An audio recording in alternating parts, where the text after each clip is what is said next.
కొత్త బండి పూజ be like. నాకు పెద్ద బండి కాళ్ళందే రూపాయలని మా అయ్య నిన్ను కొనిచ్చిండు. అందరు ఆడాడు అన్న గుద్ద మూసుకొని ఉన్నా. అంతా నీకోసమే బంగారం. ఎవరన్నా అమ్మాయిలు ఆంటీలు రోడ్డు మీద కనబడితే వాళ్ళకెళ్ళి మెడలు దింపినాం అనుకో, నిన్ను గుద్దబెట్టి గుద్దాల మంద అవుతా.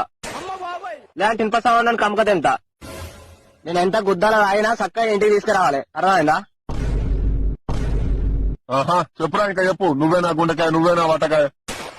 నీతో రొమాన్స్ చేయాలంటే నీ సైలెన్సర్ పెడతా. చెప్పు ఇంకా చెప్పు. నేను వాగు డాడీ, మా ఫ్రెండ్స్ అందరు తాగి సొల్లైనా వాళ్ళని ఇంటికాడ వడగొట్టాలి. అర్థమైందా? 30 రూపాయల పెట్రోల్ కొట్టేసినా అనుకో, ఊరంతా కుక్క తిరగాలి. నీకు దండం పెడతా, నువ్వు సుఖంగా ఉండి నన్ను సుఖంగా ఉంచు. ఓ లేకి బాడకావు, మంత్రాలు చేస్తానో పూజ చేస్తానో బండికి. మా అయ్య అట్లనే అంటాడు గాని, రోడ్ పంట అమ్మాయిలు పోతుంటే ఆరని కొట్టుడు, కాలేజీల ముందట ఆగుడు, ఇట్లాంటివి ఏం చేయక బంగారం. నా ఫ్రెండ్స్ దొంగ పుగ్గాలు బండికి ఇట్లా అడిగారు అనుకో, వెంటనే ట్రబుల్ ఇవ్వాలి. అర్థమైందా? అంటే నీ కుట్లు దిగదెంగుతారు వాళ్ళు. చెప్పు తీసుకుంటే ఎక్కుతా లౌడగా. ముందు కొబ్బరికాయ కొట్టి నిమ్మకాయ దొక్కి నిన్ను పూజ చేయమన్నా చూడు.